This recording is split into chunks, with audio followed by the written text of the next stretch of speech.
really like you, I say I don't. I really like to tell you but I won't. Gotta be careful, don't wanna say what I've been feeling if you're not feeling the same. I'm not good at reading between the lines, but I'm not sure you're leaving me any signs. So could you say what's on your mind? If I said I want you, would you want me to? And would you really want me or just something new? Cause some things never change, are you okay with that? And that might be a problem, I should say it's bad enough that I'm bad in love. But if loving me is something you still wanna do, just want me to, well, want me to. Cause I've been going crazy trying to keep it in my chest, acting like there isn't something I wanna confess, when I'm dying to admit you got me head over my heels. But I keep overthinking, now I'm all up in my feels. So bad holding it all inside.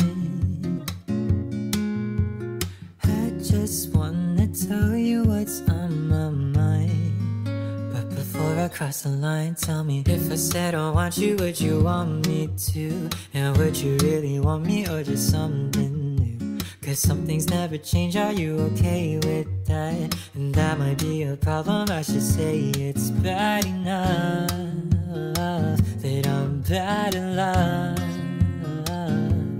But if loving me is something you still wanna do, just want me to, well, want me to. If I said I want you, would you want me to? And would you really want me or just something new? Cause some things never change, are you okay with that? And that might be a problem, I should say it's bad enough that I'm bad in love. But if loving me is something you still wanna do, just want me to, well, want me to. Bonjour à tous, c'est Divine, je suis très heureuse de vous retrouver aujourd'hui pour une nouvelle vidéo vlog, puisque je vous vlog aujourd'hui et demain mon challenge des Inctables qui a donc le 2 et le 3 mars. Et j'ai déjà commencé, donc ce matin, vous l'aurez normalement vu dans les rushs précédents, j'ai pu lire une BD. Il s'agit de Le Jardin des Fées, le tome 2 de Audrey Alouette et de, je ne sais plus son prénom, Nora Moretti et Citro Streb. Donc voilà, c'est celle-ci, c'est cette magnifique BD. En ayant lu cette BD, du coup, j'ai pu valider mon premier palier, qui était donc le palier l'escargot. Et du coup, voilà, j'ai mis le marque-page dans chaque BD qui correspondait. Donc je valide le premier palier avec cette première lecture. Et là, il fait quasiment nuit, c'est le soir. J'espère avoir le temps de lire au moins une deuxième BD aujourd'hui. Et demain, je pense aux alentours de 4 BD. J'atteindrai peut-être pas le maximum, le dernier palier. Mais j'essayerai, vraiment j'essayerai. En attendant, Le Jardin des Fées, ça parle de quoi? Eh bien ça parle tout simplement de Lucie qui arrive chez son oncle et sa tante. Elle ne les connaît absolument pas, elle va en séjour chez eux parce que sa mère l'y a envoyée. On ne connaît pas trop sa mère, on sait juste que franchement c'est pas une personne appréciable, c'est plutôt une personne détestable, hein, notamment avec Lucie. Et de toute évidence son frère est dans la même veine, voilà. Donc elle se retrouve chez cet oncle et cette tante qui ne sont pas non plus des plus accueillants, et avec un cousin pareil qui est très malade. Voilà, les trois ensemble d'ailleurs sont atteints d'une, ils appellent ça une malédiction. Ils ont eu une malédiction, on ne sait pas plus que ça, donc ce sera à apprendre pour le pourquoi du comment dans cette BD. Et voilà, donc Lucie elle va découvrir un petit peu tout ça. Arrive un jour où Lucie va se rendre compte qu'elle voit des choses que de toute évidence ses cousins, son oncle et sa tante ne voient absolument pas. Elle voit notamment un jardin, et dans ce jardin elle découvre quoi? Des fées.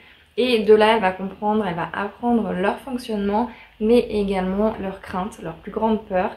Et voilà, donc encore une fois à découvrir dans cette BD. Donc ça c'était le résumé de ce tome 1, je ne vais pas vous résumer ce tome 2 parce que si vous n'avez pas lu le tome 1, j'ai pas envie de vous spoiler tout simplement. Donc franchement, n'hésitez pas à aller voir pour cette BD, elle est juste génialissime. Clairement, si j'étais jeune aujourd'hui, j'adorerais avoir cette BD. Je la trouve hyper intéressante, donc franchement allez-y. Si je peux, je mettrai en encart mon avis sur le tome 1. Et voilà, donc trop bien cette BD. Notamment, qu'est-ce que j'ai pu aimer? Eh bien, tout simplement de retrouver les personnages, ça m'a fait extrêmement plaisir. Et vraiment, ils sont attachants, adorables. Et en même temps, d'un autre côté, on a des personnages qui sont très sombres et franchement très détestables. Voilà, on a un peu des deux dans cette BD. Donc j'ai adoré, vraiment les personnages sont très bien dans cette BD. Les planches dans cette BD sont absolument sublimes, que ce soit le dessin, le graphisme, mais également les couleurs, et d'ailleurs les deux vont ensemble. C'est vraiment de très jolis dessins. Bah, au vu de la couverture, de toute façon on s'attend à avoir de beaux dessins, et vraiment c'est le cas. C'est vraiment super beau, l'intérieur de ce livre, c'est des graphismes à tomber par terre, vraiment génial. Dans cette BD, on a vraiment ce côté donc jeunesse, mais ça n'empêche pas qu'il y a quand même des choses très sombres hein, dans cette BD. Alors c'est quand même adapté en jeunesse, hein, je vous le dis, vraiment ne vous inquiétez pas pour ça. Mais voilà, ça n'empêche pas, on est dans un jeunesse qui est quand même abordable pour les jeunes et qui aborde du coup des thèmes, des sujets qui sont pas forcément faciles pour les enfants. Donc voilà, là je vous en ai dit quelques mots forcément avec Lucie et ce qui se passe avec ses parents, enfin sa mère et son oncle en l'occurrence. Donc voilà, c'est pas forcément évident, mais j'aime beaucoup en fait dans les livres, un peu comme avec Mémoire de la forêt, dont je vous parle très régulièrement. J'aime beaucoup le fait que ce soit en jeunesse avec des thèmes beaucoup plus sombres, beaucoup plus durs, qu'on ne retrouve pas habituellement, ou en tout cas pas souvent dans les livres jeunesse, à moins que ce ne soit un livre spécifiquement sur le sujet. Sinon on n'a pas spécialement comme ça de livres où les thèmes arrivent comme ça et on n'est pas forcément au courant, mais voilà, j'aime trop ça. Donc c'est pas du tout le centre de l'histoire, hein, je vous rassure, mais voilà, il y a quand même présence de ça et je trouve ça sympa. Je vous l'ai déjà dit, mais du coup pour conclure, eh bien j'aurais adoré lire ça étant plus jeune. Donc franchement, si vous voulez le faire découvrir, ou même pour vous, hein, si vous voulez le découvrir, n'hésitez pas, ces BD. Franchement j'adore, donc là j'ai très hâte de découvrir le tome 3. Je suis toujours aussi conquise. Et je crois que je vous l'ai pas dit, mais j'ai préféré ce tome 2 au premier. Voilà, j'ai préféré celui-là. Sinon, pour la suite, ce soir, j'espère pouvoir lire celui-ci. Donc c'est Tao, le tome 1, le grand tournoi des chroniques de Katura, de Poinceau et Rénieri chez Clair de Lune. Voilà, j'ai trop hâte de lire celui-ci. Pareil, donc j'ai pas lu le résumé là récemment, donc je me rappelle pas du tout de quoi ça parle. Mais j'ai trop hâte, franchement, j'ai bien hâte de pouvoir le découvrir. Et donc c'est mon objectif de ce soir, de pouvoir lire celui-ci. Si je peux en lire plus, bah franchement dans l'idéal j'y vais, hein, je vais lire plus. Je pense pas vous retrouver aujourd'hui par contre, je pense que ce sera, je vous en ferai du coup le résumé et mon avis seulement demain, parce que là je pense que ce soir je vais pas pouvoir. Je vous retrouve un peu plus tard puisqu'on est le lundi, le challenge est donc terminé, c'était le samedi et le dimanche inclus. Donc voilà, j'ai terminé et la grande et bonne nouvelle surtout, c'est que j'ai pu lire tout ce que je souhaitais lire, donc c'est-à-dire 8 BD. C'était franchement très mal parti, on va pas se mentir. Je ne vois jamais personne, genre vraiment on ne sort pas, on reçoit très peu de monde et bah là c'est arrivé que le vendredi soir on avait du monde à manger. Le samedi, du coup des personnes sont restées dormir à la maison. Donc j'ai pas eu toute la journée, on a fait d'autres choses. Et puis le dimanche midi, on avait un repas de famille. Donc autant dire que on est resté jusqu'à 17 h. Donc c'était hyper compliqué. J'ai réussi à lire quand même samedi une BD. Donc c'était Le Jardin des Fées que je suis revenue vous voir avec. Et j'avais commencé à lire donc Tao, donc le tome 1, les chroniques de Katura. Et c'est le grand tournoi de Poinceau Rénieri chez Clair de Lune. J'ai donc commencé le samedi, mais j'ai clairement pas du tout eu le temps de le terminer samedi. Donc clairement, quand je suis allée au lit samedi soir, je me suis dit, ça sent très mauvais pour réussir mon challenge, vraiment. Mais heureusement, j'ai quand même réussi parce que dimanche, donc dimanche matin, j'ai fini celle-ci. Et dimanche, ouais, à partir de 17-18 h, je m'y suis mis, quand on est rentré quoi. Et j'ai lu, bah du coup, 6 BD. Ah, c'est ça, 1, 2, 4, 6 BD, ouais. Donc j'ai terminé mon challenge dimanche, je suis trop contente. Je l'ai même terminé avant, je l'ai terminé vers 22 h 30, 23 h. J'ai vraiment... je m'en suis pas rendu compte, mais j'ai lu super vite finalement. Donc voilà, je suis contente d'avoir réussi ce challenge, mais je vais du coup vous parler de mes lectures. Et du coup oui, j'ai terminé, j'ai donc bien validé tous mes paliers, j'ai donc gagné tous les badges, en tout cas le badge le plus haut, je suis trop contente de ça. Parce qu'encore une fois, c'était pas gagné. Donc Tao, c'est l'histoire de quoi j'avoue que depuis avant de filmer, je me suis dit ok, comment je vais en parler, comment je vais en décrire ça. C'est compliqué. J'avoue que je sais pas trop comment vous expliquer la chose. Alors déjà, si j'ai bien compris, il y a une chose, c'est qu'on a plusieurs arcs et en fait là j'ai pris un arc au hasard, ça me plaisait bien, mais je crois que ce n'est pas le premier arc. Donc voilà. Juste à savoir si ça vous intéresse. On est donc dans un univers où à la base on a deux entités, celle de la vie et de la mort, tout est équilibré, etc. Et l'entité de la vie, si je me souviens bien, en fait va un jour mettre son... Alors je sais pas trop ce qui va spoiler ou pas.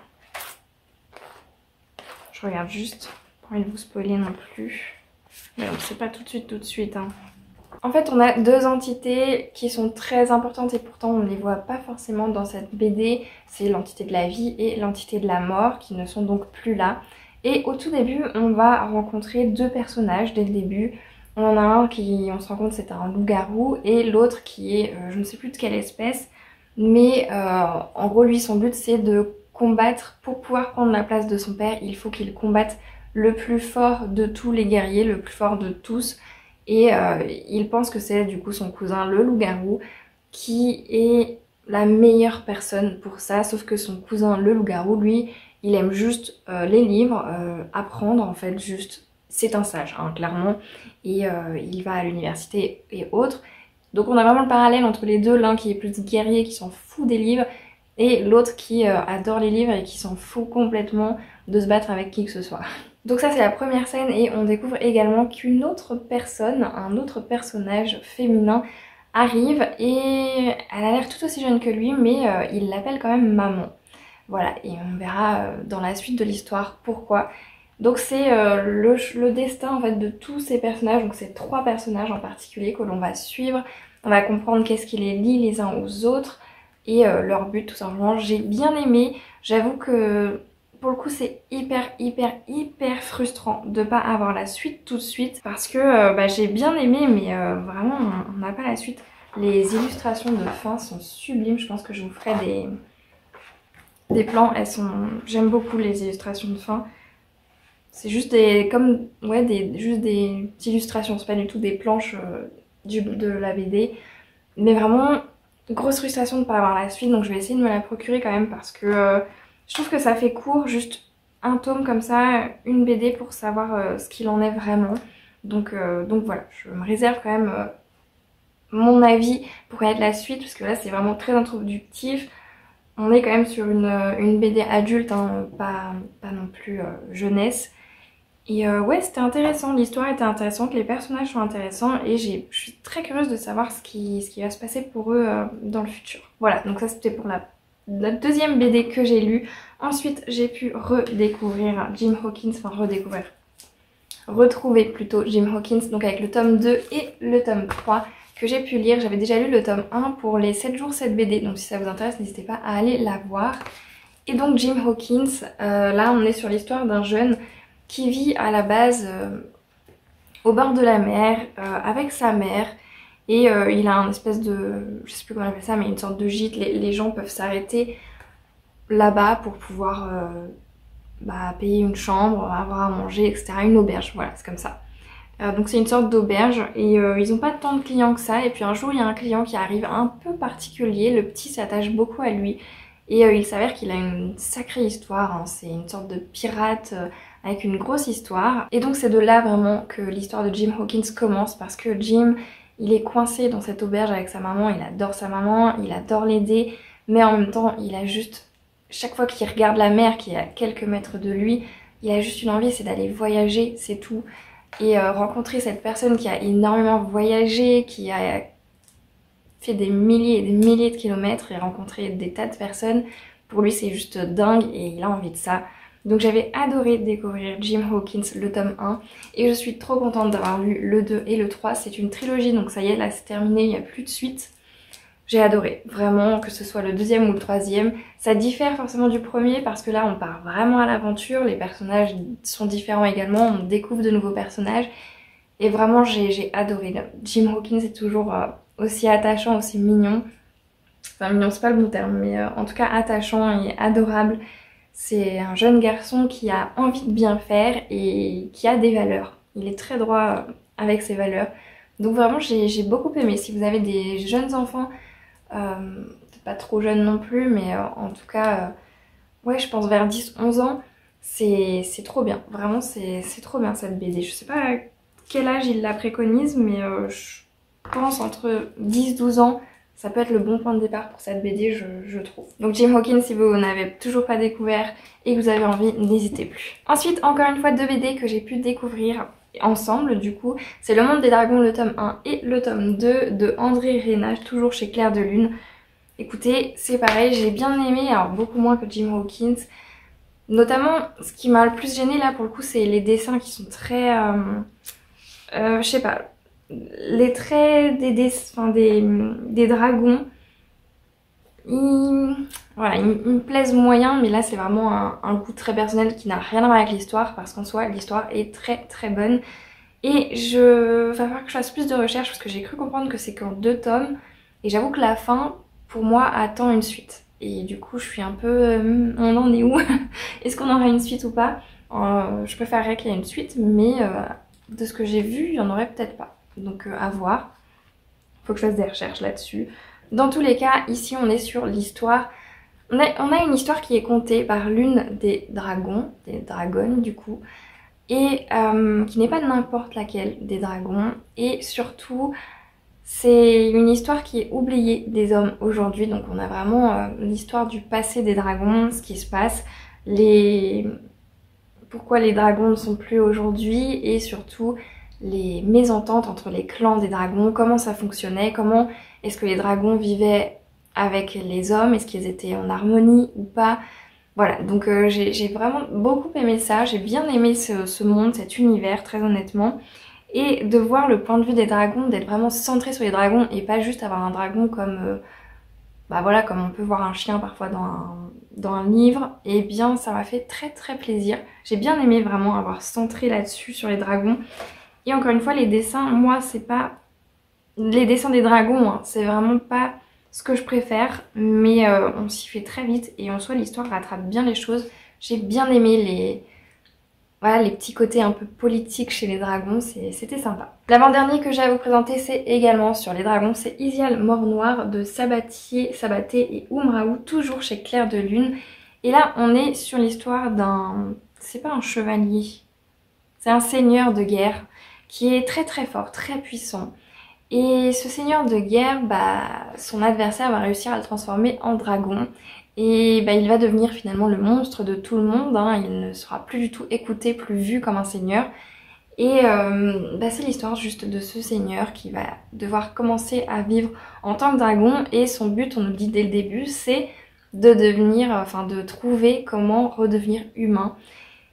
Et en soi j'ai bien aimé, mais alors là il y a un gros cafouillage, c'est que moi je pensais que c'était un tome 1, c'est indiqué nulle part que c'est un tome 1, et pareil quand j'ai mis sur Livre Addict tout ça, ma lecture, que je l'avais lu, bah j'ai pas vu le tome 2, il n'y avait pas écrit genre tome 2 ou quoi, donc si c'est juste un tome unique, la fin m'a...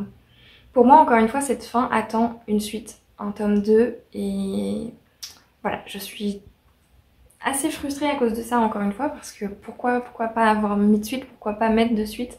Donc en soi c'était vraiment pas mal, surtout avec la rencontre d'autres dragons, découvrir encore une fois un univers avec des dragons qui sont en personnages principaux, et surtout de découvrir le côté, ouais, de l'univers tout simplement.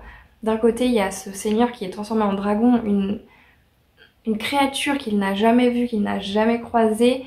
Et à partir du moment où il y a un dragon, il s'en va, il s'envole très très loin et il découvre qu'en fait il y a d'autres contrées où eux ils connaissent les dragons et ils sont en paix avec les dragons et tout va bien. Et voilà, donc ça j'ai beaucoup aimé. Les traits pour moi sont plus agréables. C'est toujours dans le même style, mais j'ai plus aimé comment étaient faits les dragons tout simplement. Donc voilà, ça c'est mon avis sur Isial Mort-Noir. Et la dernière lecture que j'ai à vous présenter, si vous vous souvenez bien, je vous disais que si j'arrivais à lire donc mes 8 BD, eh bien je me ferais plaisir et j'achèterais la suite de cette dernière BD. Soit juste la suite, soit les 2 derniers, il me semble qu'il y en a encore 2, et après c'est fini, et comme ça me permettrait de compléter une saga, de terminer une saga, et tout simplement de la continuer, juste de la continuer sinon. Et donc c'est la boîte à musique, le tome 3 de JG et Carbone chez Dupuis. Donc voilà, je suis trop contente d'avoir enfin découvert le tome 3.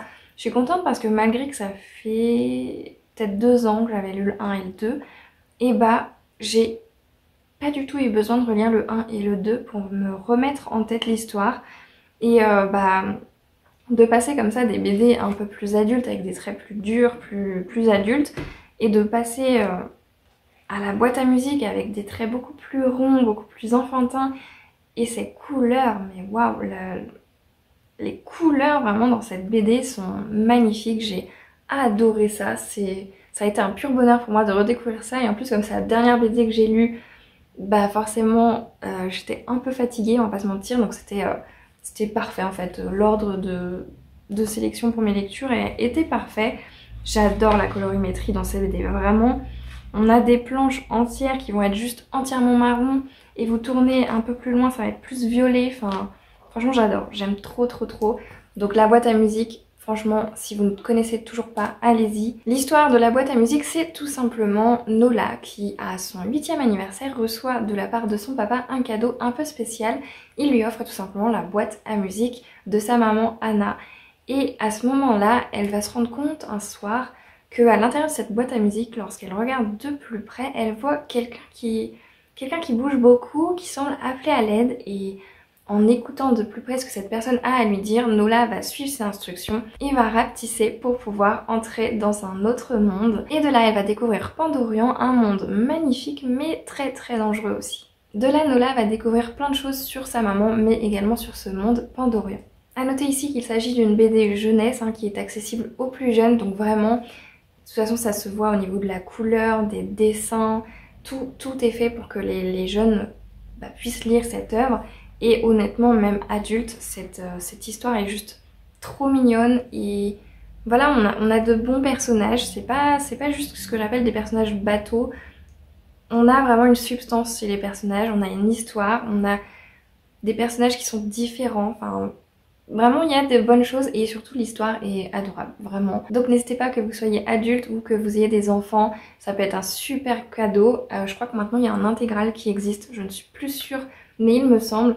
Donc n'hésitez pas si ça vous intéresse. En tout cas, moi je suis trop contente de l'avoir découvert.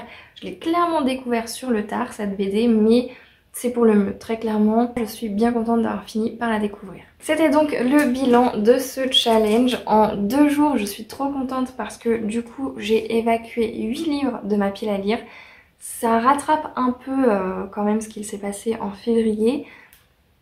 Un peu raté le février tapal, mais là vraiment... D'avoir 8 livres qui partent en 2 jours le premier week-end du mois, ça me motive vachement à faire mieux pour ce mois de mars, à lire encore plus. Et là, je vais m'attaquer à tous les mangas que j'ai pu recevoir en février pour tout simplement revenir à une pile de mangas inexistante. C'est mon but.